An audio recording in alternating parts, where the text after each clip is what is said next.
Badan Penyelidikan Usaha Persiapan Kemerdekaan Indonesia berawal pada 7 September 1944 lewat janji PM Jepang Kunieki Koiso. Pendirian BPUPKI pada tanggal 1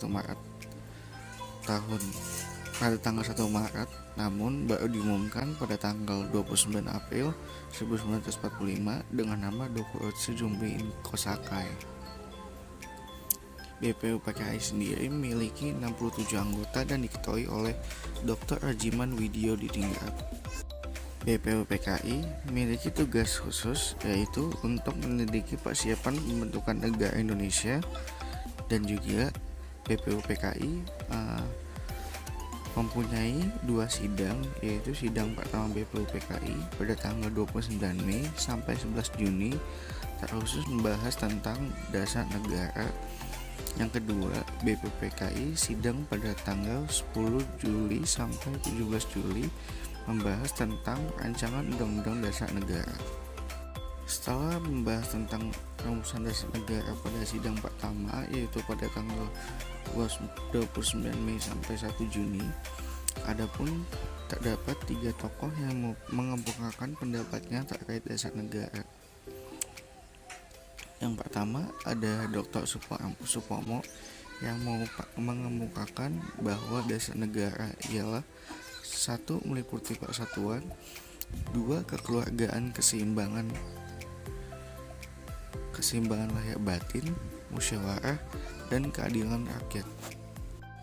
Selanjutnya pada tanggal 30 Juni ada tokoh yang mengemukakan pendapatnya lagi terkait dasar negara, yaitu Muhammad Yamin. Yang pertama ialah peri kemanusiaan, yang kedua peri kebangsaan, ketiga peri ketuhanan, keempat peri kerakyatan, dan yang terakhir kesejahteraan rakyat. Terakhir pada tanggal 1 Juni 1945, Insinyur Soekarno pun ikut mengemukakan pendapatnya atas dasar negara tersebut. Soekarno berpendapat bahwa dasar negara ialah meliputi 1. Kebangsaan Indonesia, 2. Internasionalisme dan kemanusiaan, 3. Mufakat atau demokrasi, 4. Kesejahteraan sosial, 5. Ketuhanan yang Maha Esa. Pandangan Soekarno ini terkait dasar negara juga merupakan cikal bakal dasar lahirnya Pancasila yang berasal dari 5 sila dasar bagi pembangunan pada negara Indonesia ini. PPKI, Panitia Persiapan Kemerdekaan Indonesia atau Dokuritsu Junbi Inkai atau PPKI adalah panitia yang bertugas untuk mempersiapkan kemerdekaan Indonesia. Sebelumnya sudah dibentuk BPUPKI, kemudian dibubarkan oleh Jepang dan dibentuk PPKI pada tanggal 7 Agustus 1945 yang diketuai oleh Insinyur Soekarno. Tugas PPKI. PPKI atau dalam bahasa Jepang Dokuritsu Junbi Inkai berperan untuk melanjutkan hasil kerja BPUPKI untuk meresmikan pembukaan dan batang tubuh konstitusi. PPKI diketuai Soekarno dengan wakilnya Muhammad Hatta, sementara anggotanya berjumlah 21 orang. Sidang PPKI. Sidang pertama digelar pada tanggal 18 Agustus 1945 dengan putusan mengesahkan Undang-Undang Dasar 1945, memilih Soekarno sebagai presiden dan Muhammad Hatta sebagai wakil, membentuk Komite Nasional untuk membantu tugas presiden sementara sebelum dibentuknya MPR dan DPR.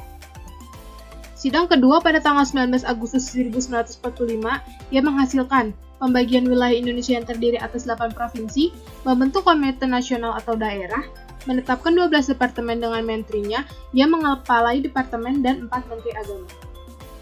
Sidang ketiga pada tanggal 22 Agustus 1945 menghasilkan keputusan pembentukan Komite Nasional, pembentukan Partai Nasional Indonesia, pembentukan Badan Keamanan Rakyat atau Tentara Nasional Indonesia, yang akhirnya pada 29 Agustus 1945, PPKI dibubarkan bersamaan dengan pelantikan anggota Komite Nasional Indonesia Pusat. Peristiwa Rengas Dengklok. Latar belakang peristiwa Rengas Dengklok. Yang pertama, perbedaan pendapat antara golongan muda dan tua.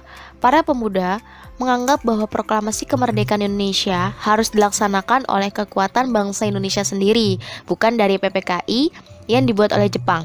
Hal ini bertentangan dengan para golongan tua yang menginginkan bahwa proklamasi dilaksanakan dengan keputusan dari Jepang.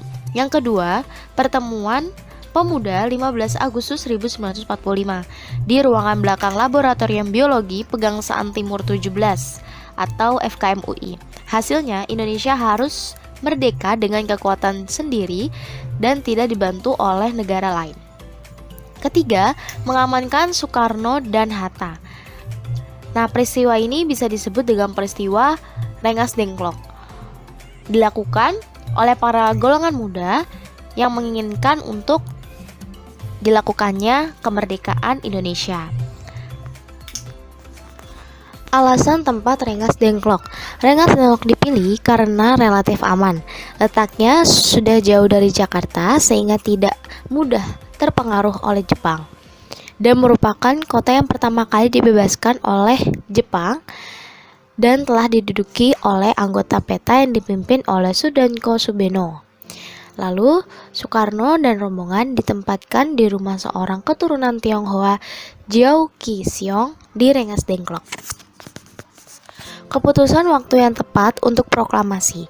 Perundingan Ahmad Subarjo dari golongan tua dan Wikana dari golongan muda yang sepakat bahwa proklamasi kemerdekaan Indonesia harus dilaksanakan di Jakarta, dan Laksamana Tadasimaeda mengizinkan rumahnya sebagai tempat perundingan dan akan memberikan jaminan keselamatan untuk para tokoh. Selain itu, Ahmad Subarjo juga memberikan jaminan dengan taruhan nyawa untuk proklamasi kemerdekaan Indonesia ini.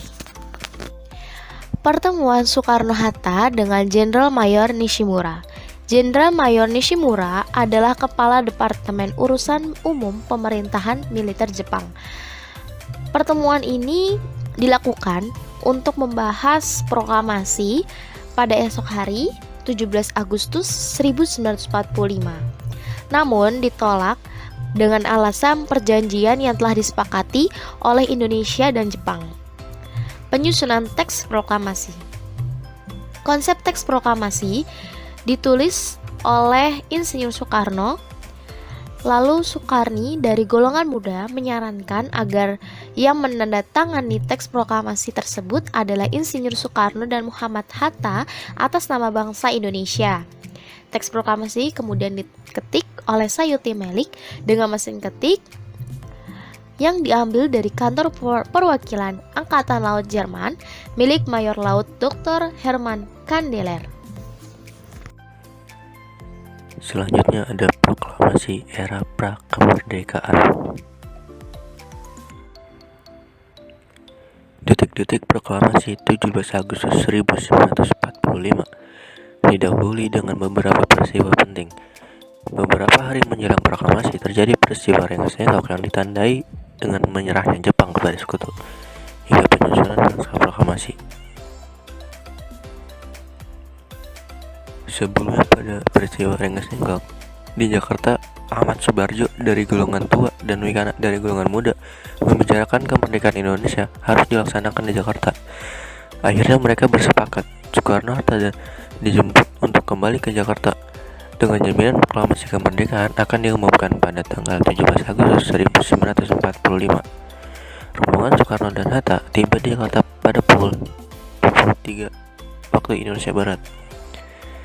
Pada 16 Agustus 1945, perumusan teks proklamasi dilakukan di ruang makan kediaman Laksamana Maeda Tadashi. Teks dirumuskan bersama oleh Soekarno-Hatta dan Ahmad Subarjo. Kalimat pertama proklamasi merupakan saran dari Ahmad Subarjo, sedangkan kalimat terakhir disempurnakan oleh Muhammad Hatta. Bagi Hatta, kalimat pertama merupakan pernyataan dari kemauan bangsa Indonesia dalam menentukan nasibnya. Detik-detik proklamasi kemerdekaan Indonesia pada 17 Agustus 1945.